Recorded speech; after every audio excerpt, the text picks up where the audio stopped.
You're listening to the AfterBuzz TV network, now the largest new media platform on the web, and your number one source for after-show entertainment. Very good, Dean Johnson.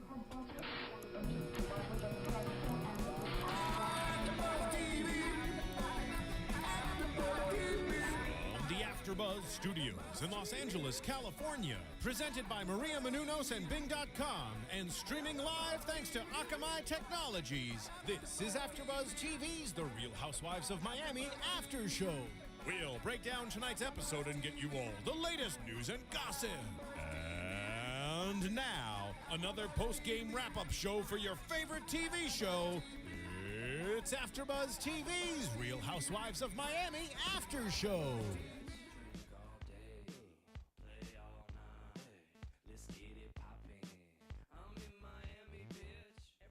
Hey everybody, we're not in Miami, but we are in Los Angeles, bringing you another AfterBuzz TV after show for the Real Housewives of Miami. Being as we're doing, and we're here doing an after show for season 3, episode 8, and that is Mama Elsa Comes Home. I'm your host, Michelle Renee, and I'm joined with the awesome Brooke Chavez. I'm happy to be here. Yeah, so we're going to jump right into the episode, let you guys know what happened, our thoughts, and hopefully you enjoyed this episode as much as we did. I give this episode like a 6 on a scale of 1 to 10, maybe 5 actually. I give this episode a 7 because I could not stop laughing from seeing Roman with his glasses. Yeah, that was a pretty funny part. That Yeah, was so funny. but Yeah, we'll that was get fun. into that a little bit later in the recap. So the first thing we want to touch on is the theme of healing and recovery that seemed to run through this episode. There was some physical healing, obviously with bodies. For instance, Lenny got liposuction. Mama Elsa comes home from the hospital. And then there's also some healing and recovery that we see as far as relationships go. Obviously, with the opening of the episode, we see Roman and Joanna meeting Adriana and Frederick for lunch. And they were almost an hour late. Yeah, so, I wrote that down. You come to a lunch where there's already going to be, some pretty heavy topics discussed, some tension, and you're 50 minutes late. Would you have left if you were Joanna and Frederick? I mean, Joanna and Frederick, wrong couple. If you were Joanna and Roman, would you have stayed or? I probably, if I had already been there for that long, I probably would have stayed anyway partially because I feel like this controversy is just like weighing the show down, and it's just so trivial in a sense, I think, and I would have just wanted to like get it out of the way. But I'm the type of person who just likes to clear the air. Like, I don't like to have problems with people. I'm much more of a lover than a fighter, so I don't want the negativity, so I would have waited it out. But I probably would have been a little pissed at the beginning, and I would have hoped that they would be more apologetic and take the lead, and Yeah, maybe a text message even from Adriana saying, sorry, I'm running late, because it seemed like Joanna and Roman were just sitting there wondering if they were even coming, I'm glad they did show up, though. I think it was a positive lunch overall. Do I think that things will change between the two? Probably not. Yeah, I don't think so either. I feel like it was half apology on both ends, and I don't know why. Maybe it's because Adriana's lied so much already, but especially from her. Like, I did not feel it at all. Yeah. I think that it was, it had a lot to do with the fact that the men were there. If the men hadn't been there, the focus would have been a lot more on, well, you did this to me in the past, I did this to you, tit for tat. And I think because the men were there, they kind of moved it along, which was good. But at the same time, you know how women like to hash out things and get it off their chest. So I think because they were never kind of allowed, I mean, obviously we've already heard them go over it and over it and over it again, but because they may not have been allowed to clear the air once and for all, right. I would say maybe that's why we haven't seen the end of this. Right. I didn't feel like there was full closure. Yes. Because they didn't really talk it out, and they really didn't see each other's side. It was more like, our men already worked things out, so we better work things out so we can just move forward. But I'm happy that they did, because this season has been so weighed down by it, and I just want to start to see the group get together instead of being separate the whole time and have some fun. Yeah. They're celebrating 2 beautiful weddings soon, and we talked about last week that we do see them having a Bachelorette together. So I'm excited about that. I'm excited to see them interact in like a good way. Yeah. So also healing and I guess recovering is Alexia's relationship with her son Peter, or more so Peter's relationship with his own self. We see him for the first time having dinner, I guess, dinner, lunch, eating with his grandmother, who is, you know, a psychologist, I'm not sure. But they have a dinner where we see a calmer Peter. You know, he isn't like rah rah, you know, my dad was a gangster and I want to be a gangster. He did have on like a really like flashy pinky ring. I don't know if you saw that. It was like a diamond encrusted pinky ring, which I kind of winced at. But I mean, I think it was a positive conversation, like I just said, but I think it also is more so, you know, showing that he's respectful of his grandmother.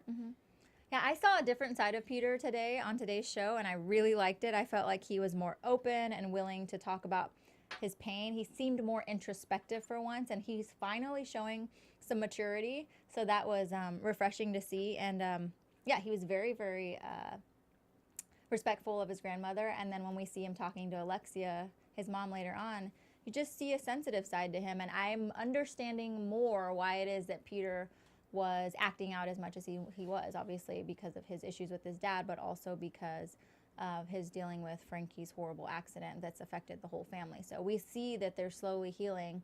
And for once, I wasn't, because I've always seen Peter as kind of a spoiled brat kid who never faces consequences, so I could finally see his side. So. Okay, so with that being said, do you think that Peter is going to, you know... straighten up? Yeah. I think it's still going to take some time. Okay, exactly. I think he's barely at the inception of figuring things out and seeing how his actions are affecting his family. But he's still a kid. He's only 18 years old. I mean, he's not going to like grow that much overnight. Yeah.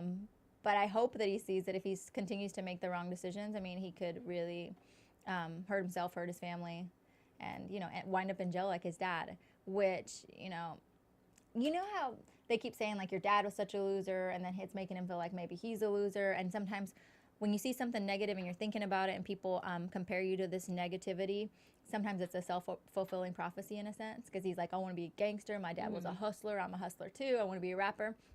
I mean, I hope that doesn't happen, but he might need to learn his lesson that way. Yeah. I mean, I agree. I think that he definitely showed some maturity and, you know, all of that great, you know, loving stuff.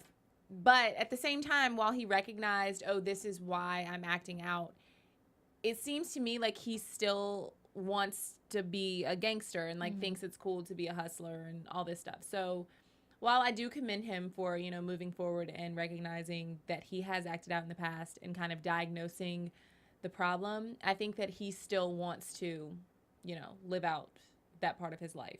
And I think everyone goes through that phase at some point. You know, maybe when you're in junior high, you go through your rebellious stage, or in high school, or you get to college and like you start drinking, you get into the party scene, and you go through that phase at some point.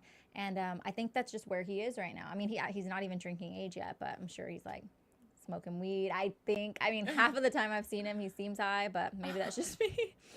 But you do go through that stage, and then you grow out of it, hopefully. Some people don't, but and it's one of those things in life. You just have to live and learn. And sometimes people learn the hard way, and sometimes people get past it.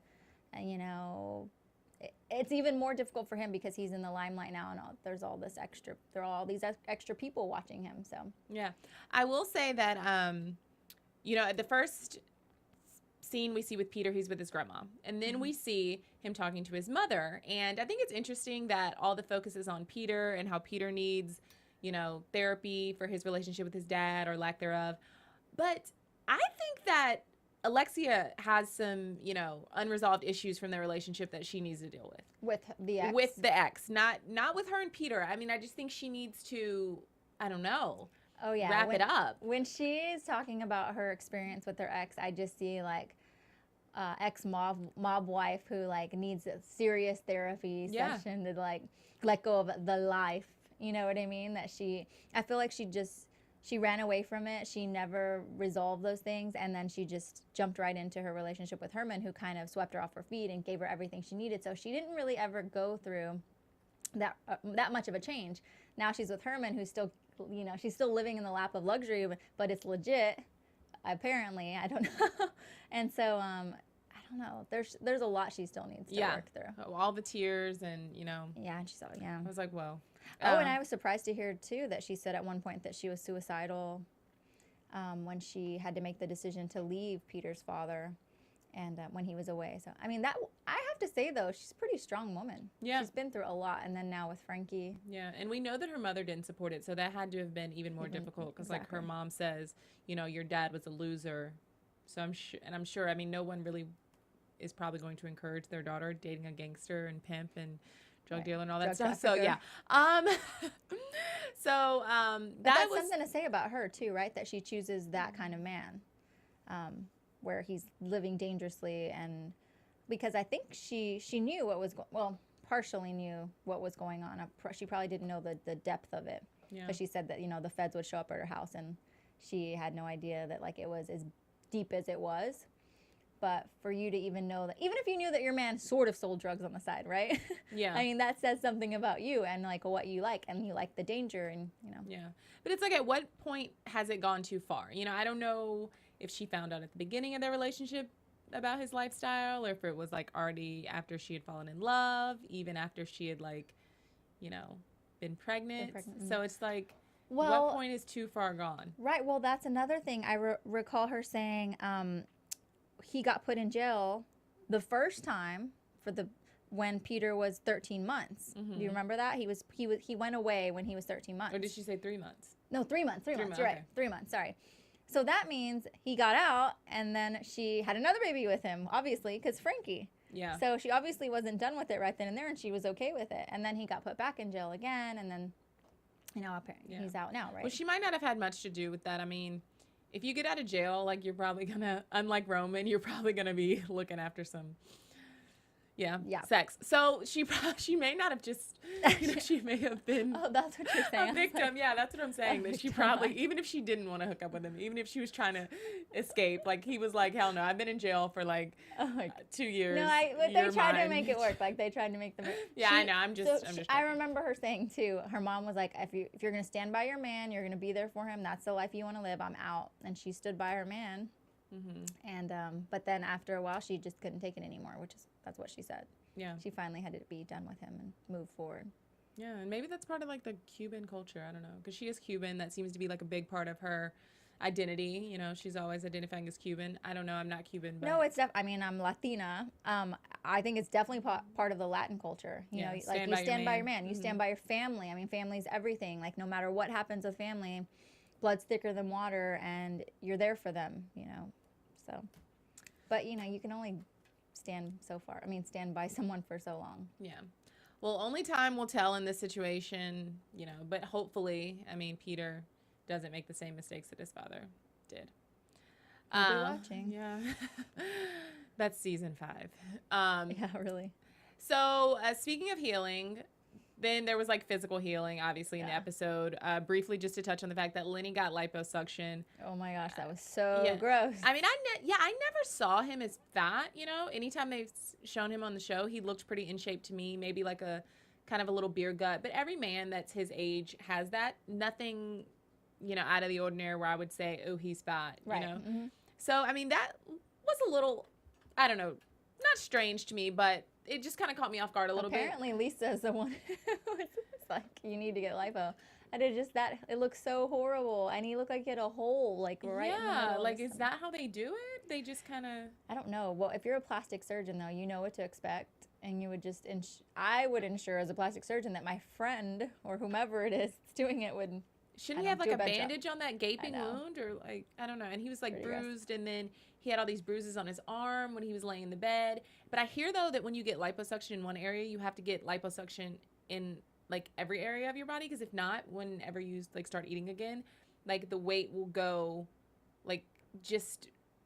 To the area I don't know. To the area you didn't get liposuction in, maybe. Really? Yeah. It'll just all go, like, there. So if you were to get liposuction on your stomach and then you start eating again, like, your face would get really big or something. Oh, I don't know. This may or may not be true. I've never gotten liposuction. I have no idea. But so maybe that's what it was, because his arm, like, I remember him like laying in the bed and me thinking to myself, why does he have blood under his arms? And then like his arms were kind of like bruised up too, so that would make sense that maybe he got lipo on his arms just because he felt like he needed to take away like the bird wings or whatever. Yeah. Wow. Well, I mean, you know, they're in Miami. It's big emphasis on looks. His wife is really hot, so yeah, it's understandable. Moving on to something a little more serious, though, something kind of out of this person's control. Of course, Mama Elsa, we see her come home, which is great. I'm so glad that she's finally back, because she's, like, honestly my favorite character on the show. She's so funny. Marisol goes with Alexia and cleanses her house. Sage. Yeah, with sage before she comes home. So that was a nice gesture of her daughter to do. I probably didn't really help or hurt any, but, you know, it's the thought that counts, right? Yeah. Just like the rock/fish in the water. It's the thought that counts. If you think that something positive is going to happen, that's the way I feel. If you feel like the ritual is going to exude positivity, then it will. It's all about what you're thinking. Yes. And then we also meet Marisol's dad and Elsa's ex-husband or still husband. I think they're still married, together. Because I remember in the reunion last season, when someone had asked a question of Mama Elsa, they said, "Are you single?" And she's like, "Yes." And then Marisol's like, "Mom, no, you're married." She's like, "Oh, yes, I have my husband." She's so funny. And I've heard her in past seasons be like, "I need a man," you know. And they're like, "But you're married." Like, wait, you're married. So so her husband, we find out that he's American. She's, of course, is she Cuban too? She's Cuban. She's Cuban. And he's 85 and he looks really good. You know, he's still walking around talking. So good for them. I think that was a nice, it was so cool change to see the pictures of Mama Elsa pre-botched surgeries. She looks so different and so great. And then to find out more. I feel like in this episode we learned a lot about a lot of the characters and their past. And it's always nice to like find out more about them and the lives they lived pre-Real Housewives. And they didn't say his name. Do you remember his name? I didn't get his name. I think they just said like Mr. Patton. Mr. Patton. Yeah, whenever they had the little lower third. He's 84, 85, a yachtsman from Connecticut, and he never even learned Spanish. And like Mama Elsa's English is so broken, but they've been married for 50 years. And I loved how Marisol said, because they're so different, you know, the mom and Mr. Patton, that every time he would leave, that Mama Elsa would say, "Oh, the gringo's gone. It's time for us to have some fun." But it's just interesting to learn more about all of these characters. But poor Mama Elsa, Marisol was saying that she doesn't feel like she's all there yet, but I feel like I saw her. Yeah, tonight. I mean, she was acting like her normal self, telling jokes. You know, I don't know. I just love her so much. Yeah. So I think sometimes people kind of write her off because she can be a little out there sometimes. I think she really, truly is insightful. I don't know if she's really a psychic like she says she is, or not medium. I don't know what, spiritual advisor. Healer, yeah. But I do think that she has a lot of insight, and I think that just comes with like age and wisdom. Yeah. But I'm glad that she's back home. I will kind of criticize the episode in saying that it was named like Mama Elsa Comes Home, and there wasn't much to it aside of the fact that Mama Elsa came home. She came home and, you know, she's doing well. So I'm assuming she'll be at Adriana's wedding. I'm assuming she won't be at Joanna's wedding. And also another big issue here is the fact that Leah supposedly has not reached out to her to say, "I hope you feel better." She didn't send flowers, you know, anything. Do you think that's true? Do you think Leah's reached out? I think Leah has reached out. Yeah. I think Leah is definitely a character that knows how to keep up appearances. And even if she doesn't like someone, she knows that as the Leah Black of Miami, she has to, you know, send I flowers. heard that we all know Marisol really hates Leah. So I think that she would go so far as to say Leah hasn't reached out. But when I heard that, I was like, she's reached out. Believe me. She has appearances to keep up. Yeah. She's that vain that she would reach out simply for the sake of saying, "Oh, I made sure that she was okay." She's, you know. Yeah. I sent her $2 million earrings. What do you mean I didn't reach out? 50 carats, 40, 40, 10, 10. I haven't done anything. So, and Marisol does work in PR, marketing, so she knows how to kind of, you know, throw someone under the bus. Yeah. Oh, she didn't come to see my mom, which obviously is going to be a huge deal because Elsa is such a, I guess, poignant figure in the community, I would imagine. You know, she's older, wiser. And so for her to attack Leah's character and saying she didn't even see my elderly mother who had fallen down. That's kind of like a real character assassination. Yeah, everyone definitely respects and, you know, reveres Elsa, and so yeah, she's just trying to do whatever she can. So yeah, well played, Marisol, but I think it's going to come back to, as we see for the previews for next week, I think it'll come back to kind of bite her in the butt. Oh yeah, for sure. So where can they go if they want to tell us their opinions on Leah and Mama Elsa? Clearly, you can go to iTunes and check us out there, or watch this show on YouTube, and you can rate and give us 5 stars because you just love what we have to say, and or you can give us your opinions and really get us talking. We want to argue. We want to hear what you have to say. We agree with each other so much. Give us a reason to fight so we can get crazy up in here. Say what you mean, but don't say it mean. Exactly. Be brutally honest, but not too brutal. All that good stuff. So definitely check us out there. Yeah, and while you're at iTunes, be sure to go purchase your copy of The Adventures of Serial Buddies, which is a comedy that was produced by the founders of AfterBuzz TV, Maria Menounos and Kevin Undergaro. It's a comedy, like I said. You can not only get it on iTunes, but you can also get it at Target, 7-Eleven, Blockbuster, Netflix. Yeah, so check it out. A lot of places. Okay, so moving on, another theme of this episode seemed to be, which is, I guess kind of goes along with healing and recovery, but more specifically, it was counseling and marriage counseling or relationship counseling. So the first example we see of that is Adriana and Frederick. They're in the church where they're going to get married, and they go meet with a pastor who is a female. Now, it looks like a Catholic church, was it not? It and did, like a lot of Hispanics are Catholic, but the pastor was a woman. Is that not a? Now I might be totally ignorant to this, but like I thought only there was like male clergy in the Catholic church. Like the fathers are women, are men, women are men, but they have sisters. And I don't know that so I was raised Catholic. I believe in one love that's all positivity, Unitarian. But I don't know that they have pastors in Catholic churches and then she like didn't have like a nun's outfit on or anything. So maybe it's like a non-denominational. Maybe. Or maybe they were in, maybe it was just 2 different scenes that they kind of made it to look like it was one scene. They were in the church where they're going to get married, but then they were at another church getting marriage counseling. No idea. I don't know. That was just something all you Catholics fill us in on whether or not you have female pastors. Yeah. So once again, like you mentioned earlier, we find out a lot that we didn't know before. That Adriana had been married twice before. I know. I love getting inside juice like this about people. So we're already, Adriana, we're already thinking that you're sketchy because you kind of are and kind of are not married to Frederick.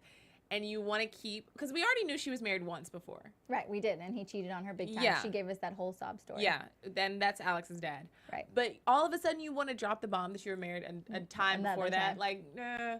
You maybe should have come clean with that a little bit sooner. Right. And we saw this picture of her when she was younger, and she did not look younger there. She looked completely different. She looked, I don't know. She looked like she had a little bit more fat in her face. Yeah, but there was something different. I don't know if she got a nose job or a lift or something, but maybe. So apparently she got married the first time in Austin, Texas, and she was married for 4 years. What else does she say about that marriage? She said it was right out of college. Right out of college. We were madly in love. We got married for 4 years. So at some point in time they fell out of love, but she didn't say why or what happened. And then she said she met Alex's dad. And that was more of a shotgun wedding because she got pregnant. She got pregnant. And then he went cheated on her. He didn't just cheat on her. We know he had a completely different life. Did you know that? He did? Yes. Ooh, so do you remember this? The very first, the all-knowing Real Housewives. The very first season, we find out she's sitting around with all of the girls that he was living in Brazil and she had come to America to start working and everything, and he was kind of going back and forth. And one day she called home. She had Alex with her in the U.S., and she called home and another woman answered, a younger woman, and she thought, did my husband like get a new maid or something? Who is this? This is, and I forget what her last name was before, but this is Mrs. So-and-so. And she's like, no, that can't be right because I'm Mrs. So-and-so. And she's like, what? So her ex-husband had a new wife and a new baby. Yes.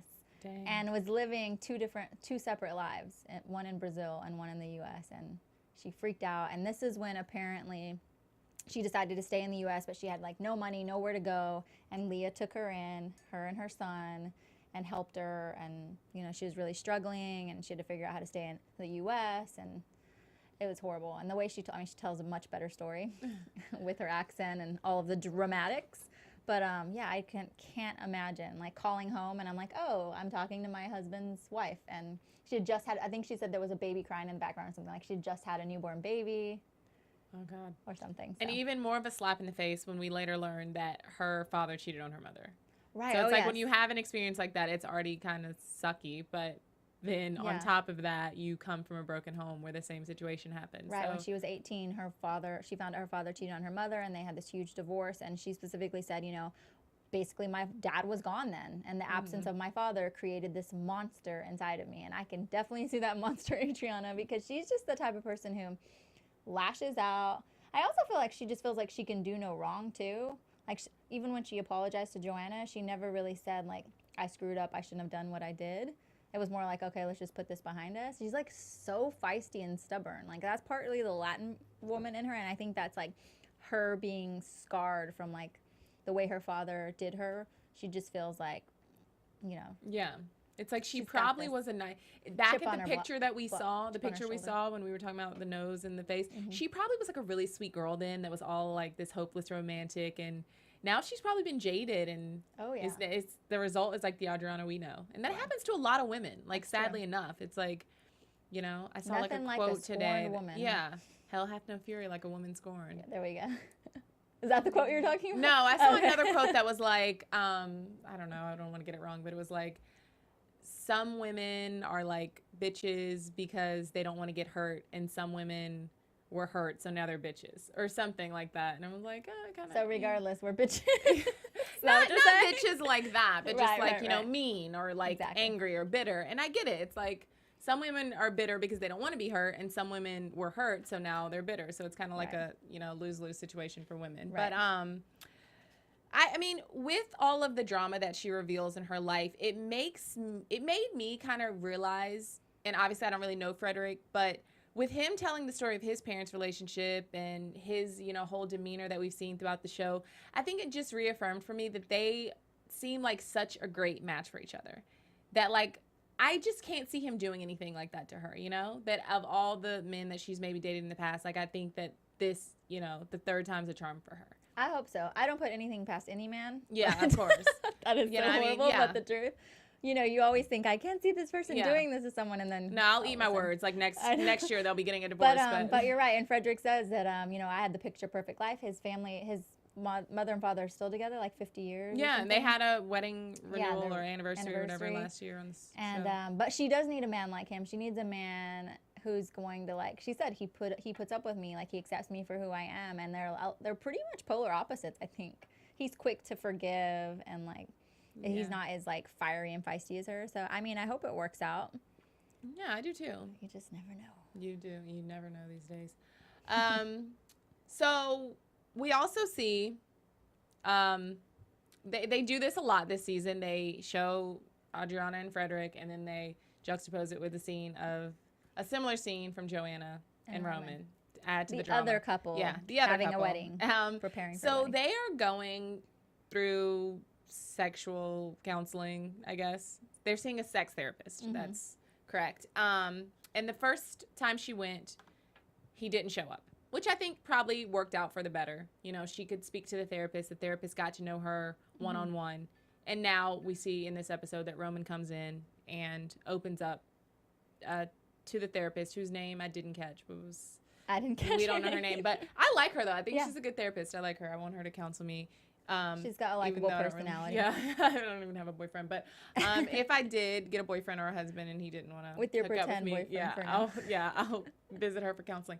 But he comes in and, you know, he says in his little confessional that, you know, if he were single, he would, you know, go out and hook up with every woman there was and love every second of it. But when he's been in a relationship with the same woman for 5 or 6 years, he wants to make love to the woman he loves. And I think everyone in that moment was like, oh, that's so sweet. But do we buy it? Are you buying it? You're asking the wrong woman, obviously. No, I don't buy it. I don't buy it because think about where he works and what he does, the life he's chosen as a nightlife impresario / club owner who's out all the time around beautiful women. That's not to say there aren't good men in this world, but a good-looking man like that who looks like he has a good amount of testosterone in him, and he's saying that he doesn't want to have sex that often with a Fredericks Hollywood model / like Victoria's Secret model / Playboy playmate, because he just wants to make love to her every so often and not bang her every day. I mean, it's just 2 and 2 don't go together for me. I'm thinking maybe he's already having regular sex somewhere else, and he's kind of, you know, Joanna to him is like the everyday meal that he's used to, I guess, so to say, and like he only wants it every so often, but he wants to mix it up with different flavors. The entree ain't as good without something on the side. Exactly. Yeah. The entree is not as good with, fabulous. But that's just me being horrible and cynical and no, not at all. fueling the fire here. No, not at all. Because I mean, I think there are tons of viewers out there that are thinking the same thing, and I mean that's why I bring it up, just because we have people. and there have been rumors in the past of him cheating, and so obviously when something like this comes up, it's like yikes. She does mention, Joanna does mention that he was never really that sexual to begin with, though. So do we think that she was making excuses for him, or do we actually buy that he was never that sexual? I don't know. Why would he say then if he were single, he'd be banging a different girl every day if he's not that Good sexual? point. Yeah. I mean, I don't know. He's like European, and maybe they have European men are even more really sexual. Okay, from, that like, was bad. That was a bad theory. I mean, that I was in my experience of like sleeping with European, just being in different countries. Like I spent time in Spain and everywhere actually, France, you know, Italy, and like they're all like uber hypersexual people. From what I've seen, just the way they like pick up women and stuff like that. I don't know. Do you think that Roman is like dipping into different pieces of pie? I mean, I think it's a combination of both. I don't think that he has like some girlfriend on the side. I don't think that he's going out sleeping with different women every night of the week. I don't think he's having like wild threesomes or anything. But I do think that occasionally he probably has sex with other women, like realistically speaking. But I also think it's probably that in conjunction with the fact that he does work late nights. Like in the morning, if he gets home at clubs in Miami close like in the AM, like early morning of the hours, like 4 or 5. So if he's getting home and like he just wants to like take his shoes off and like sit down and like relax and watch TV, and she's trying to go at it, it's, you know, it's not because she's been asleep all night and now she's up ready to go. It's just not going to work out. So I don't know if their schedules are off, but I think it would probably be a combination of both. Yeah. He's probably stressed and tired. In addition, he's probably having sex with someone else. And the therapist said that stress is one of the biggest inhibitors for men when it comes to sex. Yeah. And but you're right. I forgot what I was going to say. It could also be that they've been together for so long. Yeah. You know, to a lot of men who've had no experience with Joanna Krupa, they all want to sleep with her. But, you know, if you've been in a relationship with her for 6 years total, you know, you kind of get tired of the same thing after a while. I mean, I've only been hanging out with her for 2 seasons now, and sometimes I get like tired of hearing Joanna's voice or whatnot. She's interesting. So if you were Joanna, would you? Because I mean, she doesn't seem to be backing down. She seems to be like, look, I want it, I need it. Like you need to come up to my level. I'm not gonna be this romantic, like burning candles type woman. So if you were Joanna, would you kind of, you know, I guess, would you go to him and meet his needs, or would you expect him to come up to the standards that you expect? I feel like she's putting on a front about like, not how sexual she is, but she's like, I just want to like F all the time, and I just want to bang whenever, wherever. And like, maybe sometimes I just don't believe that she's always like, let's just do it, baby, right now, this second. I'm sure that at some point she wants some romance if she says she loves this guy. So I would think that she would try to make an effort. If he's saying he wants romance and he doesn't want it like whenever, wherever, that she would make that effort to get him going. Yeah. Well, I think she's come up, not to cut you off, but I think she has come up with this whole like, throw me against the wall, like take me here in the elevator perspective on it, just because she's not getting it at all. Yeah. So it's like, that's what, at this point, would be even better than romance. I'm sure she would take the romance, but also at the same time, it would be like she's so she hasn't had sexually it deprived. frustrated. Yeah, that that she's like she. I can't even wait. I don't want to like light Yeah, candles. so I think that's maybe where that has come from. And he needs to be cognizant of. I mean, I'm sure he is. She's saying it every day, but he needs to really watch out because at some point, if a woman's finally telling you, "Hey, you're not giving it to me in the bed," like, it's gonna take her a while. I mean, in her mind, she's already like wandered way off before she's gonna tell you about it. You know, in terms of the physicality of it all. And this might be a stretch, but do we think, I mean, since Joanna's the one voicing her sexual frustration, do we think that she's stepping out in the relationship, or?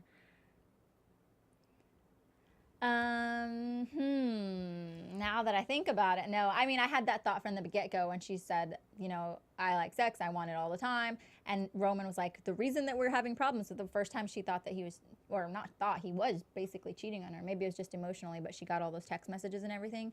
He was like, you're never here. You never come here. You spend all of your time in LA.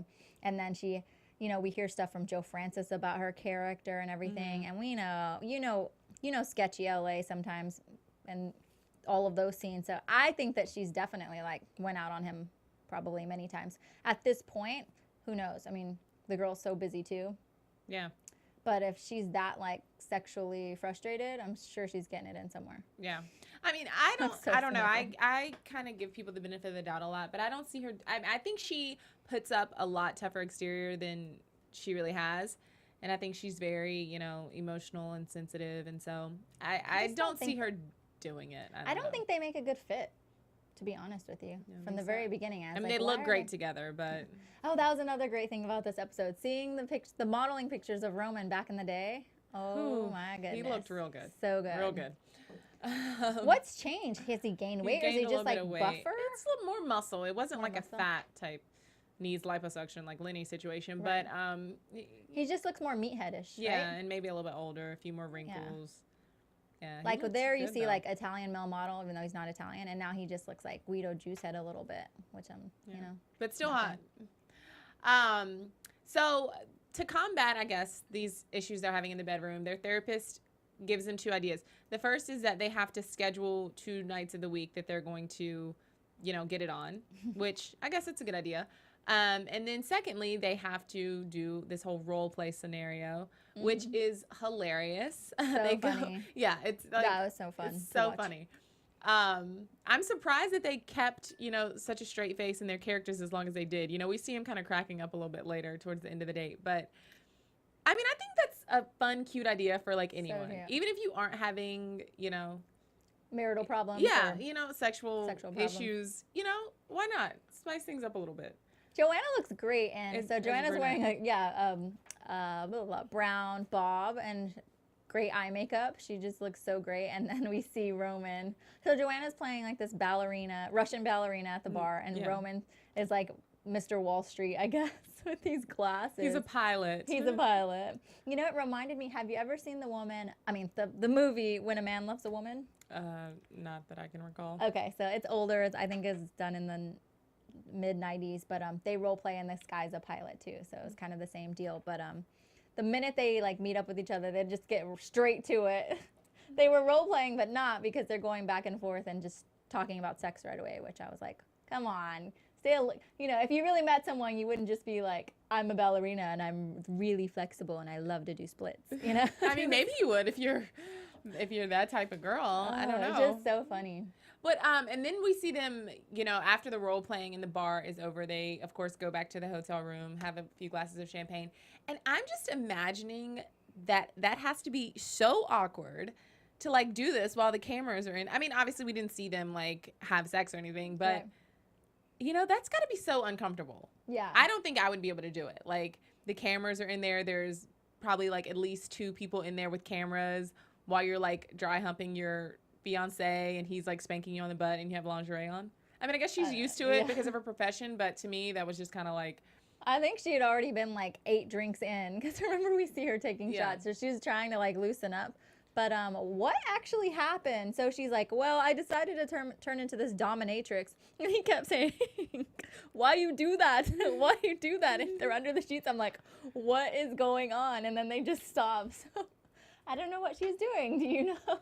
I don't know what she was doing. I think it was a little too intense for him. I think that's what she was saying. Like, I took it too far in the other direction. I should have played like the nice, sweet. She was like trying to make him her bitch, and then it all fell apart, and then it was so awkward.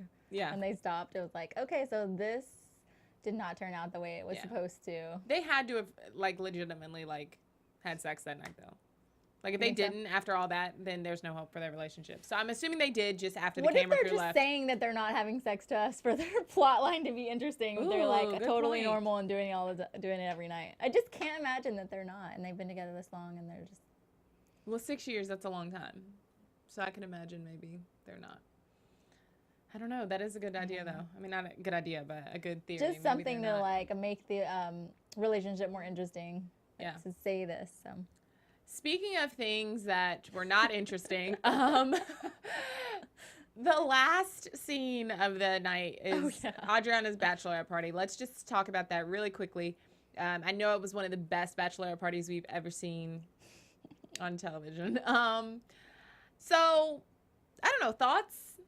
I was happy to see Lauren Foster there. I love me some Lauren Foster. He looked very good. Yeah. She looked amazing. I really love the dress that she had on. I think the problem from the start would have been having Marisol plan the bachelorette party. Somebody makes the comment like, I'm never going to have all these married women. Like, I'm never going to invite them anywhere again because they're so boring. But like Marisol's not married, and she might be arguably I think she's the most boring of them all. Yeah. Lisa should have planned the bachelorette party. Mm-hmm. You know, she's fun. She's married, but she still knows how to have a good time. Young and silly and hip. So, let me just say this. Marisol keeps saying cockies. Did you know what she was talking about? Cocktails? Yes. Yeah. That's a common thing? That's her way of saying cocktails. Yeah, like, we're going to have cockies. Yeah, okay. So she said it the first time at Polo, and I thought she was saying cookies. No. So maybe I'm just an idiot. But she's saying cockies, which... That's her little thing. She's trying to, like, brand her She's trying to brand it. Yeah. Like, it's time Heather for Dubrow cockies. says champs. Mm-hmm. So, yeah, okay. Definitely a moment of, like, some It's biting. not cute, though. Yeah, it's not cute. Because, I mean, it's, like, cock. The word cock. And then I thought she was trying to say cookies. Yeah, so I just wanted to point that out. Because I didn't know if I was the only person that was kind of had the realization what she was talking about. Because we actually saw the cocktails this time. Yeah. No, she's been saying it for a while. Well, yeah, I've heard her say it before. I've heard her say it before, but it never... Maybe I just needed the visual. I'm kind of a visual learner. So maybe I just needed the actual cocktail. Right in front of her as she reads for it. Oh. Cocky! You know? And then she tries to say it with this, like, British accent sometimes, too. We're not feeling it. I don't know. I don't think she should be a housewife anymore. I don't either. She better be glad her mom I mean, half of them aren't wives, but... there's just nothing going on in her life, and she's still. I think that one of the ways she's trying to stay relevant is by like accusing Leah of not visiting Mama Elsa. But I mean, we're more interested in Mama Elsa than we are Marisol. So and sadly enough, like if her mom hadn't have fallen, like what would her storyline have been this season? So I mean, she better thank her mom for tumbling down. That's horrible. That was so bad. That was really bad. I mean, she didn't die. If she would have died, that would have been worse. But I love Mama Elsa. Y'all know that. So the big moment here is the burning of the dress, which was just ridiculous. Yeah, a blatant show of like, I have money and I'm just gonna like, waste it. You know, there's people out there. That's exactly what I was saying. Like, yeah, she could have donated that dress.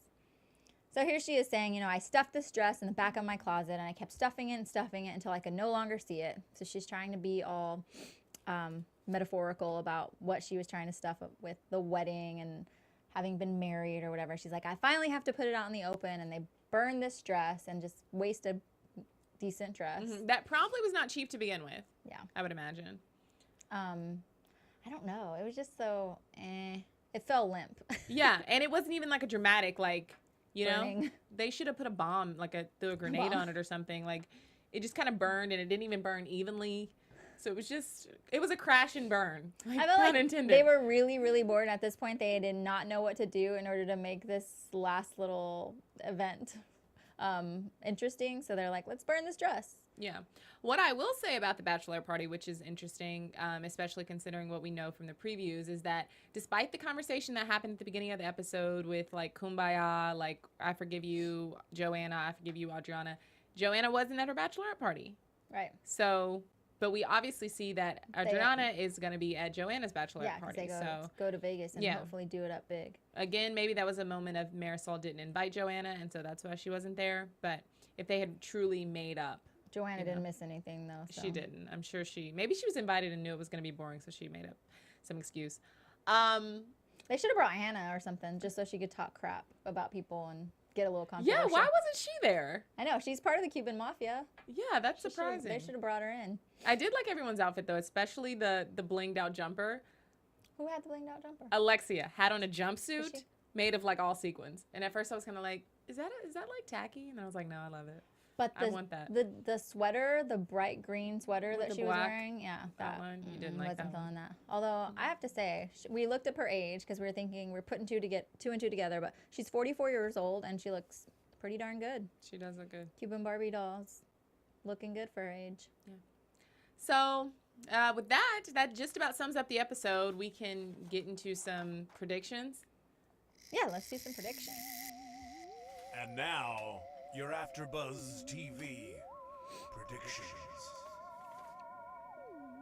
What do you recall seeing that we were going to find out on the next episode? What's coming up? Did I black out? I think we were focusing on topics too much during that section. The Bachelorette parties are not going to be next week, are they? Or the Bachelorette party? No, that's not next week. Yeah, I'm just waiting for that Bachelorette party. Yeah, so we can go to Vegas and see what happens.